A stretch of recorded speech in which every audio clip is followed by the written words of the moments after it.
Quelles sont tes racines et tes fondations?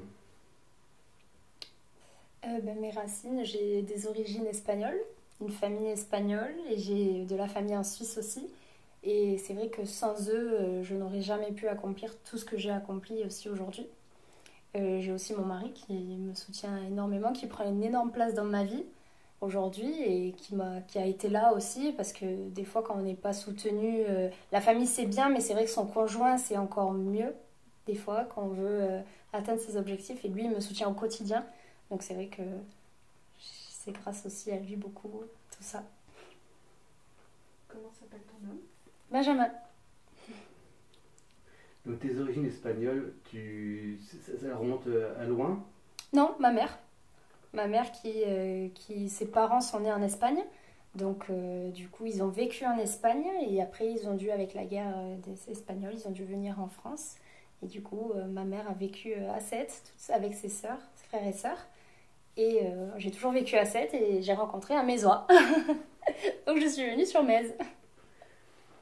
Alors, sur tes parents, qu'est-ce que tu peux nous dire de tes parents? Mes parents, ils ont vécu ensemble très longtemps. Après, il y a eu une séparation.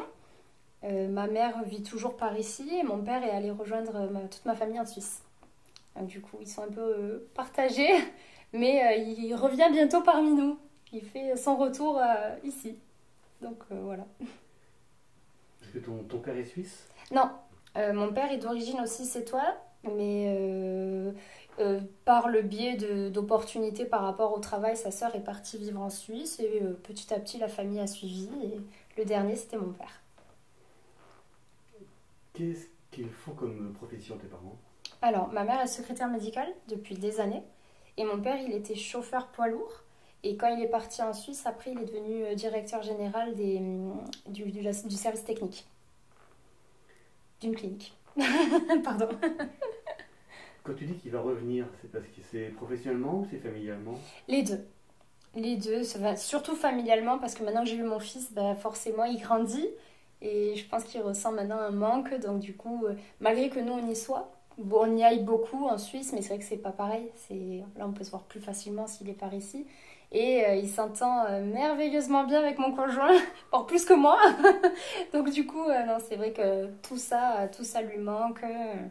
Toute cette vie aussi qu'on a dans le sud, mine de rien, on se rend pas compte, mais par rapport à la Suisse, c'est complètement différent. Donc la mentalité d'ici lui manque aussi. Donc il revient bientôt. Quand tu parlais d'une séparation, tu parlais d'une séparation de couple? Oui, oui, c'est ça. Il y a pas 10 ans, pile. Est-ce que tu peux nous raconter un moment charnière de ta vie qui t'a profondément transformé? La séparation de mes parents. Ouais, ça a été ça le plus compliqué parce que c'est vrai que quand on est une enfant, on n'imagine pas que nos parents puissent se séparer. Et c'est vrai que ça a été une séparation assez compliquée. Donc j'ai moi pris le rôle de mes parents, on va dire, et eux ont fait ce qu'ils avaient à faire. Mais oui, ça a été ça qui m'a un peu chamboulée. Oui. Tu avais quel âge? J'avais 15 ans.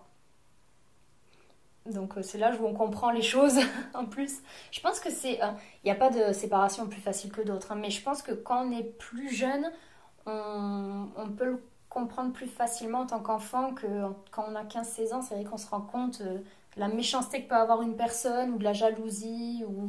C'est vrai que ouais, ça a été un peu compliqué. Tu me dis que tu as pris le rôle de tes parents, ça veut dire quoi? Ça veut dire que c'était compliqué. Mais j'ai beaucoup défendu ma mère, j'ai calmé mon père, j'étais entre deux en fait. Quand un avait quelque chose à dire à l'autre, c'était moi la messagère. Voilà, j'ai géré un peu leur vie à tous les deux et tout en gérant la mienne.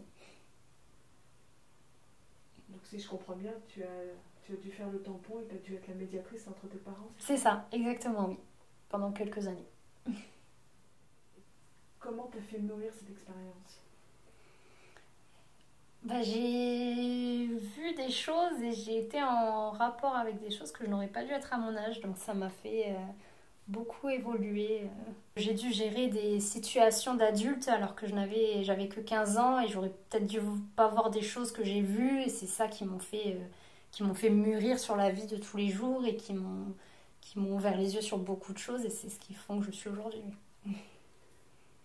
Quelle incidence ça peut avoir sur toi pour la suite? Ben finalement, il n'y a pas eu tant d'incidence que ça. J'ai passé 3-4 années très compliquées, mais finalement, il n'y a pas eu trop d'incidence. Je suis pas tombée dans la délinquance, j'ai pas fait n'importe quoi. Alors oui, je sortais faire la fête, mais j'étais raisonnable, je n'ai pas n'importe où avec n'importe qui. J'ai quand même gardé la tête sur les épaules et ça a été. Finalement, il n'y a pas eu tellement d'incidence. La seule incidence qu'il y a pu avoir, c'est vraiment que je n'espère pas reproduire le même schéma. C'est tout. On se remet complètement en question quand il se passe quelque chose comme ça, même en tant qu'enfant, on se dit est-ce que c'est à cause de moi que mes parents se séparent, est-ce que c'est à cause de ce que j'ai fait, enfin, c'est vrai que même à 15 ans, on a l'âge un peu con, donc on se dit peut-être que j'ai fait des choses qu'il fallait pas, à l'école c'était pas le top niveau discipline, donc peut-être c'était à cause de ça, on se remet en question, et finalement on se rend compte que c'est pas à cause de nous, donc ça m'a détruit dans le sens où j'ai perdu mes parents ensemble et que mon père du coup est parti vivre en Suisse. Bon, j'étais d'accord, il m'a quand même demandé tout ça, j'étais d'accord qu'il parte, mais voilà, ça a été le côté familial et c'est peut-être pour ça que j'avais autant envie de reformer une famille moi de mon côté, d'avoir un enfant, de vite retrouver tout ça et ce confort familial que j'avais perdu à 15 ans. Parce que j'ai une part en moi où je vois les choses négatives. Je suis très positive dans ma vie, mais dès que ça touche ma vie personnelle, je suis négative.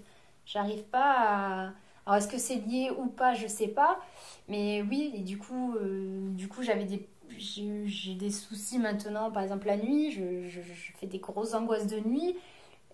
Apparemment, ça se serait déclenché là. Est-ce que... Enfin, voilà, ça a engendré quelques petits soucis dans ma vie personnelle, oui, mais il n'y a rien de dramatique. Si je pouvais avoir un pouvoir et oublier cette période, je le ferais. Qu'est-ce que tu as appris de tes parents? Qu'est-ce que j'ai appris de mes parents? Déjà le respect. Déjà le respect, la conscience professionnelle aussi. C'est vrai que mes parents, c'est des bosseurs. Ils ont toujours bossé, ils ont toujours voulu s'en sortir pour leur famille, donc pour moi. Et c'est vrai que d'avoir grandi et baigné là-dedans, on a envie de reproduire pareil. Maintenant, surtout que j'ai un enfant, j'ai envie de reproduire pareil, donc voilà. Tu parles d'enfant, quel enfant tu étais toi? Horrible. J'étais horrible. Je comprends pourquoi mon fils aujourd'hui est comme ça. Non, j'étais très compliquée, enfant. J'étais très capricieuse, très... enfant unique, hein, malheureusement. On le dit souvent, mais enfant unique, je voulais tout. Voilà. Très compliqué.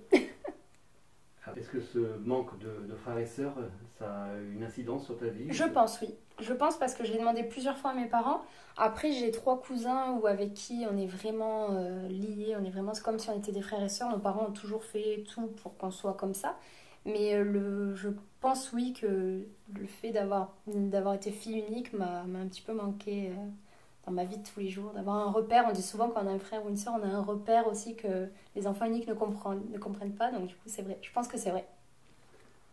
Tu sais pourquoi tu étais fille unique? Oui, je le sais. J'étais tellement pénible qu'ils n'en ont pas voulu un autre. C'est pour ça. Quand tu étais petite, quels étaient tes rêves? Quels étaient mes rêves? Je voulais être danseuse professionnelle.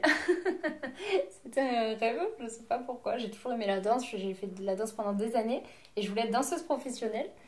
Mais voilà, après, mes rêves... je me suis jamais trop posé la question, je crois, finalement.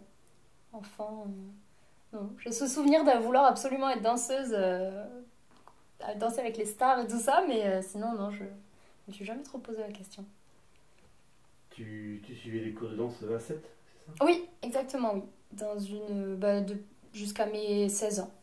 De mes 3 ans à mes 16 ans à peu près, j'étais dans une école de danse à 7, oui. Et cette envie ce petit rêve de devenir danseuse professionnelle, est-ce qu'il a été effleuré à un moment donné ou est-ce que c'est juste... Non, pas du tout.